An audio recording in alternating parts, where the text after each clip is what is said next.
Կարծում շատ ամուսիչ էր մեր խմբակցության անդամ Ալեքսանդր Արզումանյանի թե ձևակերպումը, թե փաստարկները, թե ինչու։ Իսկապես իշխանությունը շահագրգռված չի, քաղաքական կամք չունի, որպեսզի բացահայտվի մարտի 1-ը։ Ես էլ իմ ելույթում շարունակեցի, թե ինչու, որովհետև վերջո մարտի 1-ը անպայման ունի մեղավորներ, կազմակերպիչներ, հրահրողներ, կազմակերպիչներ եւ բնականաբար մարտի 1-ը արդյունքեր կամ հետևանքեր նախագահական ընտրությունների, իսկ նախագահական ընտրությունները եւ ցանկացած համապետական ընտրությունների համար պատասխանատուն օրվա իշխանությունն է։ Չեմ ասում միակ պատասխանատուն եւ մեղավորը միակը օրվա իշխանությունն է, բայց ակսիոմա է, որ պետության մեջ կատարվող իրադարձությունների հիմնական եւ գլխավոր պատասխանատուն իշխանությունն է։ Եվ եթե նկատի ունենանք, որ այս 6 տարիների ընթացքում այդպես էլ շատ այդ բացահայտ դեպքերը չբացահայտվեցին, շատ բարձ պետք է հասկանանք, որ դա իշխանությունը չունի քաղաքական կամք, որպեսզի քաղաքական արդյունից տեղափոխի իրավական արդյունություն։ Եվ այս պայքարը լավ ուրիշ չէ իսկապես, որ մարտի 1-ի ժամանակավոր ազնաժողով են ձև, լավ ուրիշ չի։ Եթե համապատասխան մարմինները աշխատեին, ես չեմ կարծում որ բացահայտված չէ լինի, բայց որովհետև չեն աշխատել, քաղաքական կամք չկա, իրավական արդյունության վրա հարցը լուծել, բնականաբար արդեն քաղաքական արդյունությունը տեղափոխվում, հարցը ինչ է երեք դուք նկատեցիք։ Դուք երազում եք Մայդանի մասին։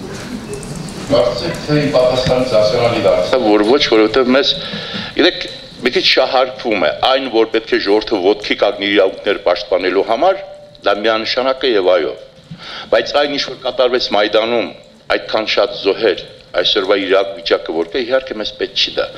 Բայց կրկնում եմ այն մասով, որ պետք է ժողովուրդը ոտքի կանգնի իրավունքները պաշտպանելու համար, որովհետև այլ տեղ չկա նահանջելու իսկապես, սա միանշանակ է, ես դրա անունը չեմ տա Մայդան։ Դրա անունը Մայդան չի, դրա անունը, որ ժողովուրդը ինքը իր իրավունքների համար կանգնում է եւ օրվա իշխանությունը, որը չի գիտակցում ստեղծված իրավիճակը, իսկապես գնում է ամբողջական իշխանափոխության, ինչին մենք կողմնակից ենք։ Եվ փոքրիկ դետալ ուղղակի հարցի շրջանակում ձեր հայրը Բոստան ունի։ Հա։ Ձեր հայրը Բոստան ունի։ Ես միշտ փոշմախտեր եմ դրել, բայց ասեմ, Բոստանը, եթե որպես սողամաս, դա մի բան է, որ բոլորս ունենք, ես չգիտեմ դու երբևէ գործ ունեցել ես սողամասի թե ոչ, բայց Բոստանը քաղաքական բառապաշարը մի քիչ այլ է։ Այդ Գալուս Սահակյանին կասեք կբացատրի ինչ է դա։ Բայց որպես սողամաս իհարկե մենք ունենք եւ օգտագործում ենք, ես էլ ունեմ սողամաս։